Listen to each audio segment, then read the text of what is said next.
Você já parou para pensar se Deus realmente se importa com os objetos que guardamos?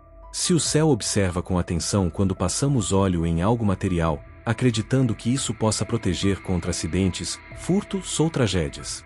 Eu também tinha essa crença.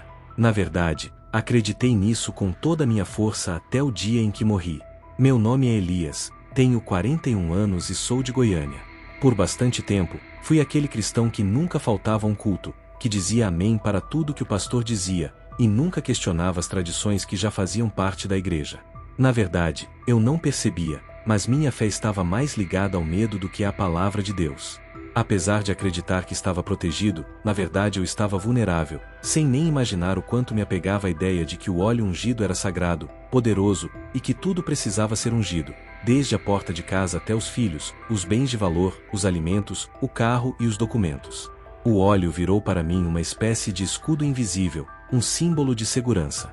E como muitos, eu usava sem questionar, apenas fazia porque era costume. Aos 39 anos, depois de muito esforço como eletricista, consegui juntar o suficiente para comprar meu primeiro carro. Não era novo, mas era meu, um Corsa 2 portas, vinho, ano 2003.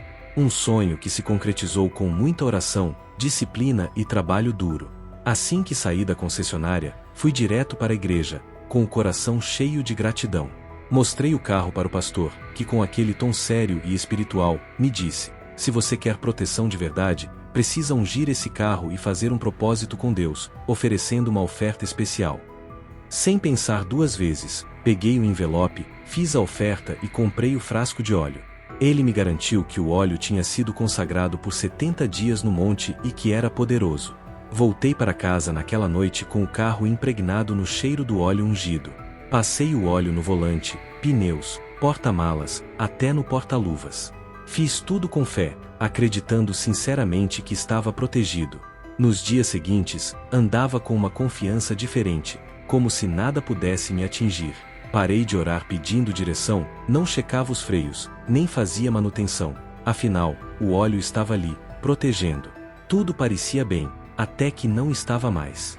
4 dias depois, peguei a estrada para visitar minha mãe em Anápolis. Era domingo, céu limpo, estrada tranquila, mas algo deu errado.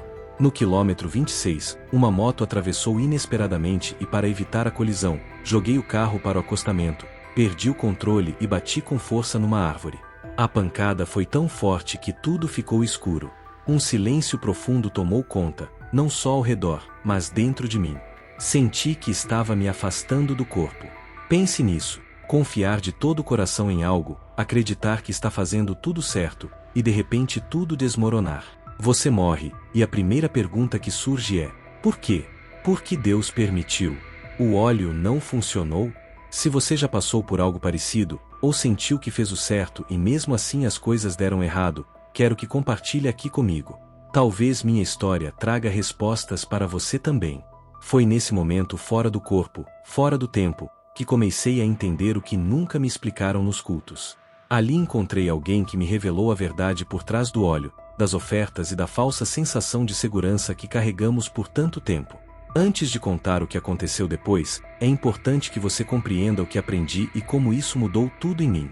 O acidente aconteceu rápido, mas parecia que o tempo desacelerou.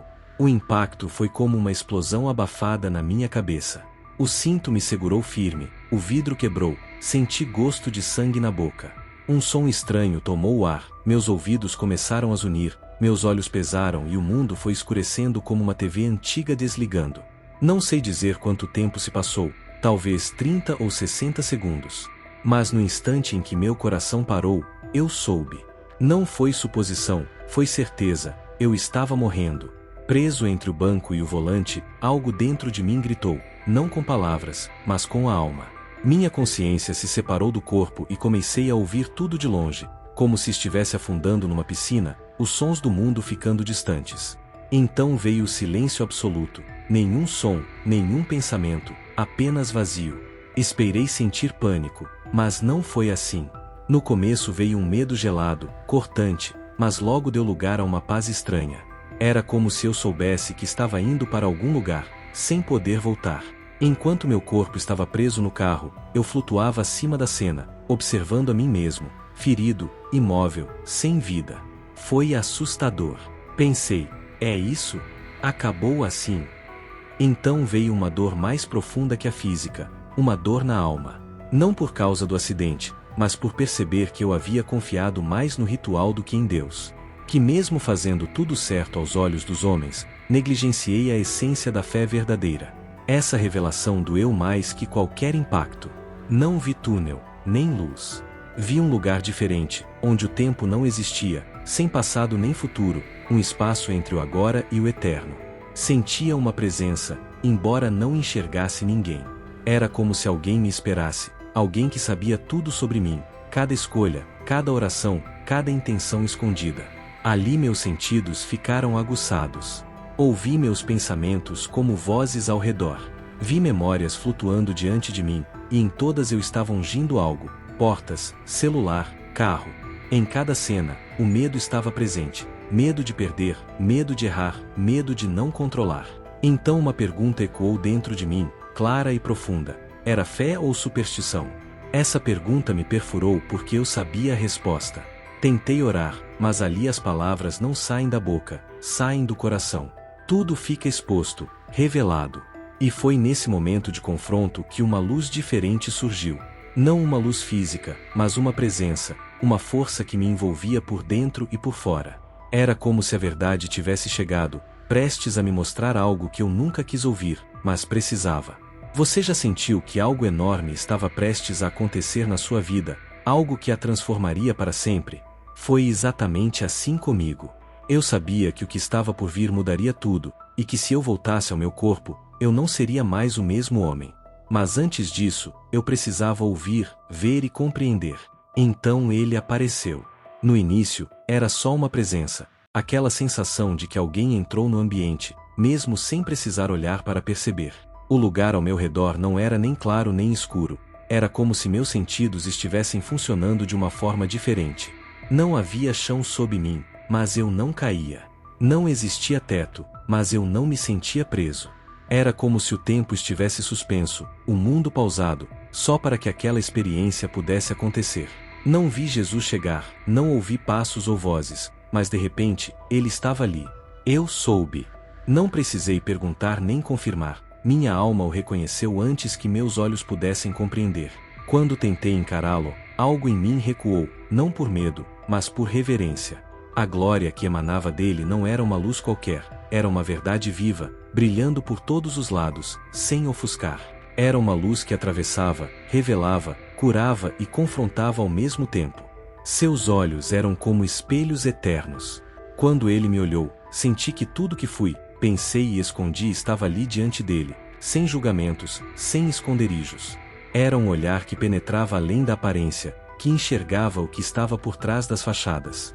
Eu, pequeno e cheio de certezas equivocadas, de rituais vazios, fiquei em silêncio, porque diante dele não há argumento que resista. Ele não precisou fazer perguntas, mas eu, carregando a angústia do acidente e o coração esmagado, fiz em silêncio a única pergunta que importava: Senhor, por quê? Por que o óleo não me protegeu? Por que a oferta não me livrou? Por que eu confiei tanto e acabei naquele estado? Sua resposta veio não em palavras audíveis, mas direto dentro do meu ser, com uma dor amorosa, como quem vê um filho perdido finalmente voltar para casa. Ele disse: você depositou sua confiança mais no óleo do que em mim. Essas palavras rasgaram minha alma. Percebi que por anos, transformei um símbolo em amuleto, e pior, ensinei meus filhos a fazerem o mesmo. Dizia para ungirem objetos, mas nunca os ensinei a orar de verdade, a confiar no caráter de Deus. Falava da cruz, mas vivia como se o frasco de óleo tivesse mais poder do que a presença dele. Jesus me mostrou cenas, visões de igrejas, cultos, pastores, pessoas vendendo óleo em potes decorados, filas de irmãos chorando por milagres enquanto seguravam o frasco como se fosse a última esperança. Vi campanhas de blindagem divina, onde os maiores beneficiados eram os vendedores do óleo. E ele disse: isto não é fé, é comércio, e fé não se vende. Eu não conseguia falar. Tudo em mim chorava, lágrimas profundas, de quem percebe que tentou agradar a Deus do jeito errado. Entendi que o erro não estava só no ato, mas na motivação por trás dele. Ele se aproximou, e o amor que emanava dele era como um calor aconchegante numa noite fria. Tocou meu ombro, não um toque físico, mas algo que atravessava minha essência. E falou algo que até hoje ressoa em mim: eu nunca pedi para ungirem carros. Pedi que orassem pelos enfermos. Essas palavras abriram um espaço dentro de mim, uma mistura de dor e libertação. Tudo finalmente fez sentido. Ele me lembrou de Tiago 5, versículo 14. Está alguém entre vós doente? Chame os presbíteros da igreja, e orem sobre ele, ungindo-o com óleo em nome do Senhor. Viu? O óleo é um símbolo. A oração é que move o céu. Vocês inverteram isso. Antes que eu pudesse pedir uma segunda chance, ele me disse: você ainda tem algo a dizer à minha igreja. Naquele instante parecia que o tempo parou, para que aquela missão fosse plantada em mim. Jesus não gritava, não acusava, mas cada palavra carregava um peso eterno. Ele me revelou uma verdade que nunca tinha ouvido num púlpito, nem compreendido em anos de fé. O problema não era o óleo em si, mas o que fizemos com ele, o quanto pervertemos seu uso, como nossa fé foi corrompida pelo medo, distorcida por ensinamentos errados e vendida como uma fórmula mágica, ao invés de vivida com dependência e confiança nele. Vi irmãos sinceros, orando com o coração quebrantado, mas usando o óleo como se fosse um ritual obrigatório. Vi campanhas inteiras baseadas na ideia do óleo como escudo espiritual, quando na verdade, o que deveria proteger é a fé pura no nome de Jesus. Ele me fez entender que o Evangelho foi substituído por fórmulas, que a confiança virou método. E naquela eternidade, ele disse algo que perfurou minha alma: não fui eu que pedi isso. Fui eu que morri por eles. Mas agora vendem o símbolo e esquecem o sacrifício. Essas palavras queimaram dentro de mim, porque era verdade. Transformamos o símbolo da fé em superstição, como se o óleo tivesse poder próprio, como se a cruz precisasse de reforço, como se Jesus precisasse de complemento. Ele continuou: o óleo acompanha a oração. É um sinal de fé, não um substituto. Quando usado com entendimento e amor, é parte da obediência. Mas quando usado por medo, ganância ou para manipular meu favor, vira peso.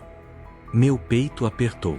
Pensei em quantas vezes eu mesmo fiz isso, quantas vezes confiei mais num frasco do que na presença, quantas vezes ensinei meus filhos a ungirem o portão, mas não a dobrarem os joelhos. Quantas vezes participei de campanhas que esvaziavam meu bolso, mas nunca me aproximaram de Deus. Então ele me mostrou a base de tudo, um versículo que eu conhecia de ouvir, mas nunca vivi profundamente.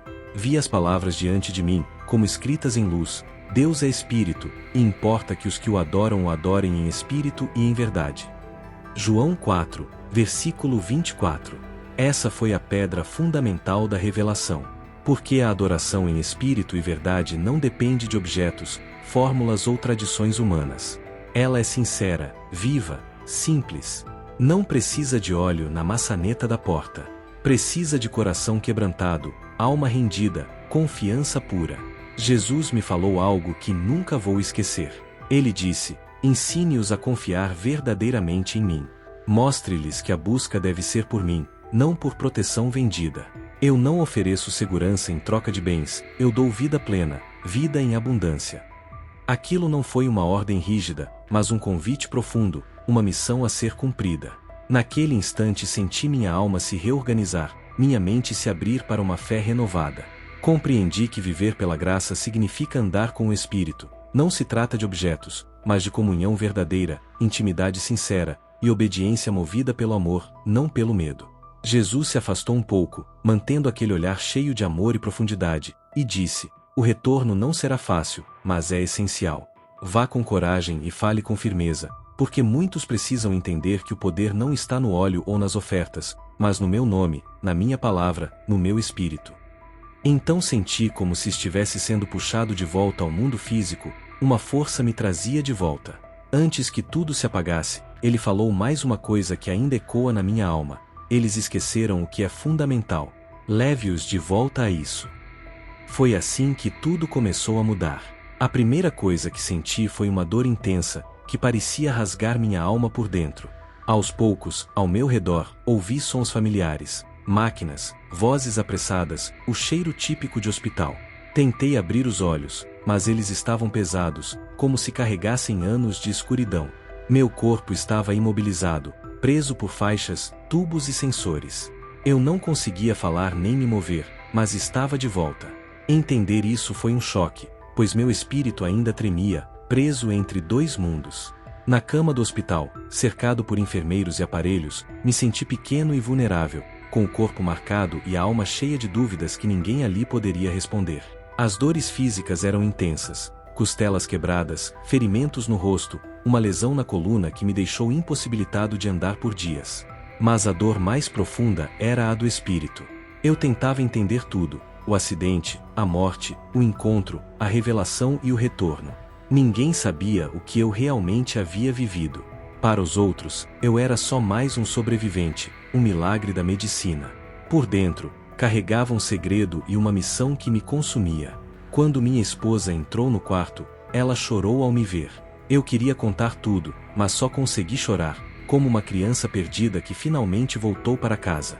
Ela repetia: "Graças a Deus você voltou." Mas eu sabia que não tinha sido só livramento. Eu havia sido confrontado, despido e enviado de volta com uma responsabilidade que queimava dentro de mim. Nos dias que se seguiram, entre exames e tratamentos, o silêncio se tornou meu refúgio.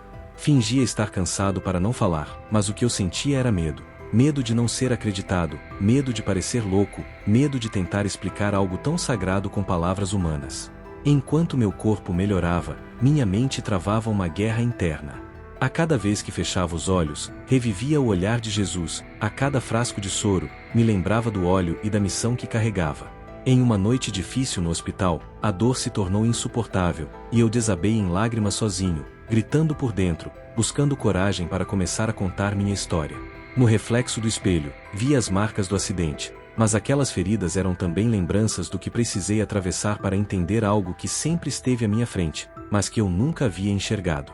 Com o passar do tempo, a dor física foi diminuindo, mas o conflito interior crescia. Pensar na igreja apertava meu peito. Como um homem simples, um eletricista, poderia voltar e falar que o óleo estava sendo usado de forma errada, que muitos estavam sendo enganados e que a fé estava sendo manipulada? Foi nesse conflito que entendi: a missão não era sobre mim, era sobre fidelidade. Antes de falar com a igreja ou com o pastor, eu precisava falar com meus filhos. Quando eles me olharam nos olhos após o hospital, disseram: "Você está diferente." E era verdade. Não era só o corpo machucado ou a voz mudada, era algo mais profundo. Uma chama, uma clareza, uma responsabilidade que ardia dentro de mim. Na primeira noite em casa, chamei meus filhos para orar. Eles esperavam a oração de sempre, talvez até pedindo para passar óleo na porta, como fazíamos há anos. Mas naquele dia, ajoelhei-me no chão da sala, com o coração aberto e lágrimas nos olhos, e disse: "Hoje será diferente. Vamos falar com Jesus, sem óleo, sem frases decoradas, apenas com o nosso coração, com sinceridade." Eles ficaram em silêncio, mas se ajoelharam junto comigo. Ali naquele chão simples, começou uma nova fase da minha vida. Parecia que eu deixava de buscar proteção em objetos para buscar direção no espírito. Parei de repetir rituais e comecei a cultivar comunhão. Abandonei o medo e abracei a graça. Minha esposa ouviu tudo com os olhos arregalados, e no final, disse algo que nunca esqueci: "Eu também achava que estávamos protegidos, mas nunca estivemos em paz." Essa é a realidade de muitos cristãos hoje. Pessoas sinceras, cheias de fé, mas presas a medos escondidos em rituais.